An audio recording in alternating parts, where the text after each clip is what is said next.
This is the Naval Base Kitsap Bangor. The Navy wouldn't allow me onto the base to see where the break-in occurred or how far the intruders got. In fact, civilians aren't even supposed to cross this blue line right here. You see this blue line? This blue line right here? It's on the Kitsap Peninsula, and it's home to the U.S. Pacific Fleet's Trident submarines and SwiftPack. Not this thing. Strategic Weapons Facility, Pacific. About a fourth of the nation's nukes are estimated to be stashed at this joint. So just what kind of highly skilled operative was able to lead a group to penetrate this tightly secured facility? This man, Bill Bixel, an 81-year-old Catholic priest in Tacoma. Doesn't wear clerical garb because of the status it implies, doesn't have a bank account, works with the homeless, longtime peace activist.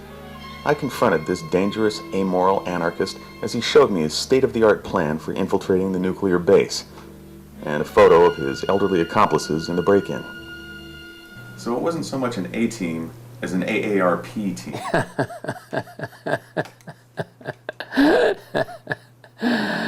Yeah, that's right. We weren't spring chickens, that's right. What kind of high-tech stealth equipment did you use to break into this naval base? Well, it was very high-tech bolt cutters that we had and just wire cutters. Bolt cutters and wire cutters. Yes. We were actually on the base about 3.5 hours, 4 hours. We entered in early in the morning, about 2:30, and got to the where the SwiftPack, to where the strategic weapons, the nuclear weapons, are stored about 6:30 in the morning, just as it was dawning. Nobody from the Navy would agree to an on-camera interview either, but I did get a Navy spokesman on the phone, and I'll do my best to convey what he said to me.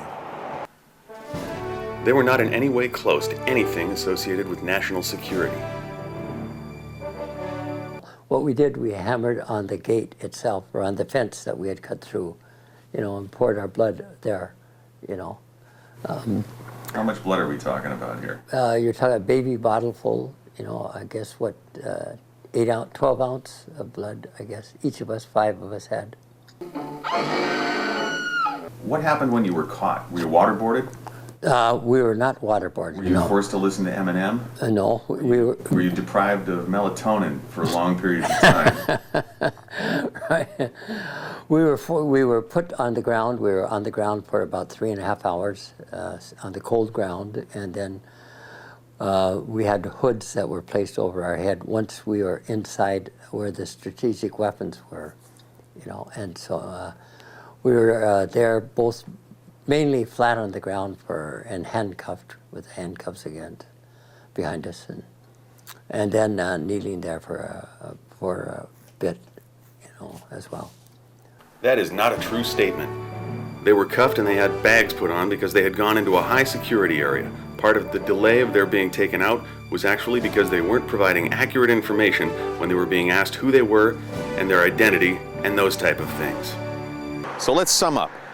Some really old people broke in, did so easily, were here for a really long time before they got caught, and when they were, they say they were treated with a severity that might possibly have been out of proportion with their really, really advanced age.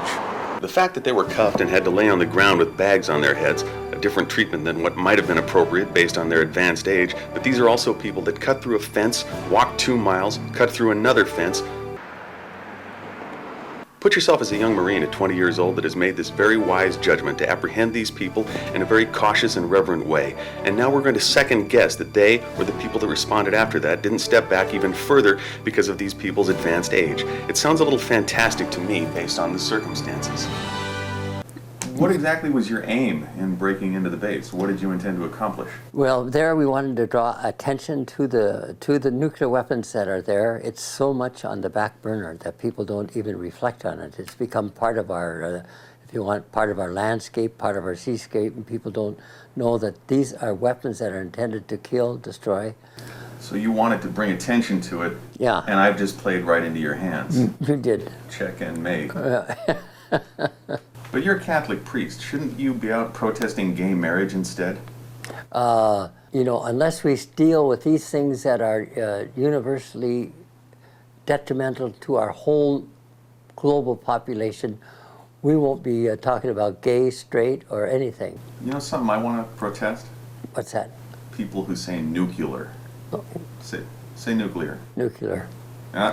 Say Nuclear? nuclear. Yeah. One more time. Nuclear. There you go.